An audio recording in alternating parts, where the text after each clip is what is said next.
Baik, Assalamualaikum warahmatullahi wabarakatuh. Saya Marfoki Rahman dari kelas 6C. Di sini saya akan menjelaskan sedikit mengenai risiko operasional bank.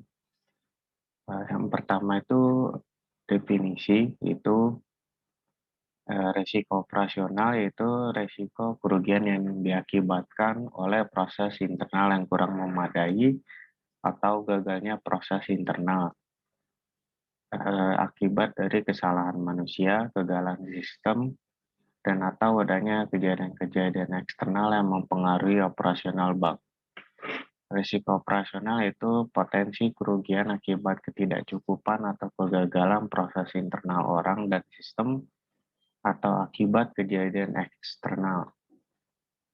Risiko operasional adalah risiko kerugian yang disebabkan oleh ketidaktepatan atau inadequate atau kegagalan proses internal orang atau sistem atau dari sebuah kejadian eksternal yang disebutkan dalam teori Basel II. Oke, selanjutnya adapun komponen dalam risiko operasional. Yang pertama itu proses internal, yang kedua adalah manusia, yang ketiga adalah sistem, dan yang keempat adalah faktor eksternal. Selanjutnya risiko faktor internal itu risiko yang berhubungan dengan proses atau prosedur bank.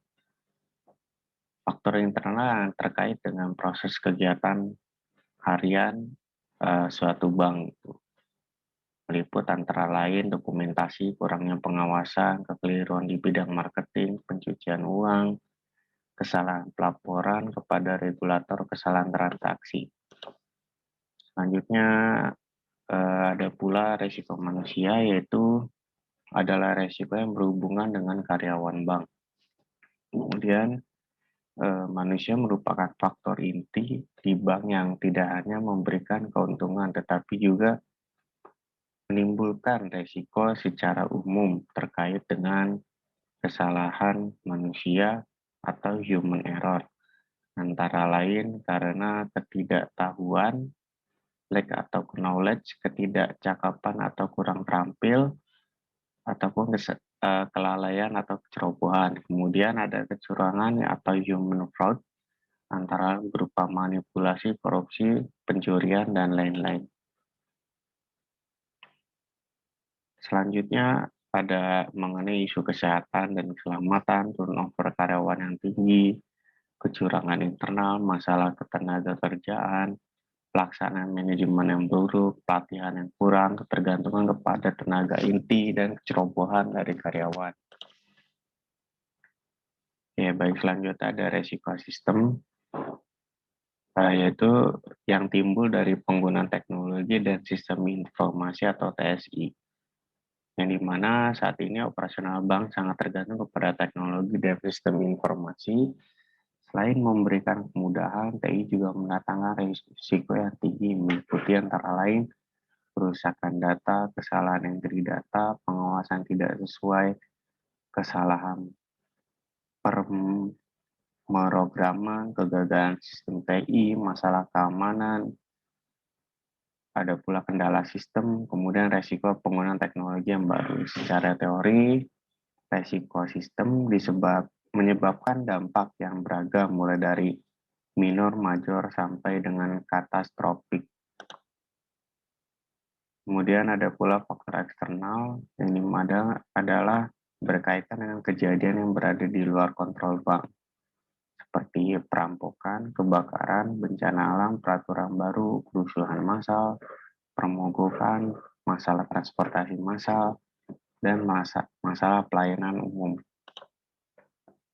Selanjutnya, identifikasi risiko operasional dapat diklasifikasikan menjadi dua faktor yang terkait dengan risk event atau kejadian. Yang pertama itu frekuensi, bagaimana terjadinya, dan yang kedua adalah dampak, yaitu besaran kerugian yang ditimbulkan. Berdasarkan dua faktor tersebut, risk event risiko operasional dapat dikelompokkan menjadi frekuensi rendah berdampak rendah, frekuensi rendah berdampak tinggi, frekuensi tinggi berdampak rendah, Yang keempat, frekuensi tinggi berdampak tinggi. Dapat dilihat pada tabel yang disediakan, frekuensi dampak rendah tindakannya terima risiko peningkatan pengawasan internal. Sedangkan frekuensi rendah tampak tinggi, tindakannya ada mitigasi risiko di transfer atau di sharing. Kemudian frekuensi tinggi rendah, tindakannya adalah mitigasi risiko perbaikan kebijakan dan prosedur. Kemudian frekuensi tinggi dampak tinggi, hindari risiko yang dapat mengancam kelangsungan bank.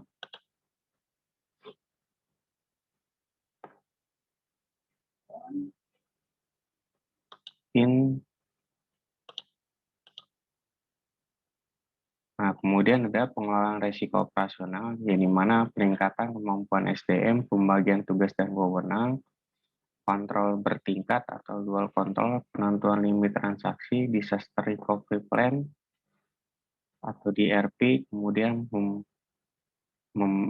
metode autentifikasi. Ini mana metode autentifikasi atau otoritas authorization yang bertujuan mengenali keaslian identitas, misalnya user ID. Kemudian otoritas bertujuan mengenali kewenangan menerapkan kombinasi sekurang-kurangnya dua faktor autentifikasi. What you know, what you have. Kemudian ada pula persyaratan jumlah karakter minimal PIN, di mana panjang PIN harus terdiri 6 digit karakter, batas maksimum kesalahan memasukkan PIN. Mungkin cukup sekian dari saya mengenai risiko operasional bank. Cukup sekian. Assalamualaikum warahmatullahi wabarakatuh.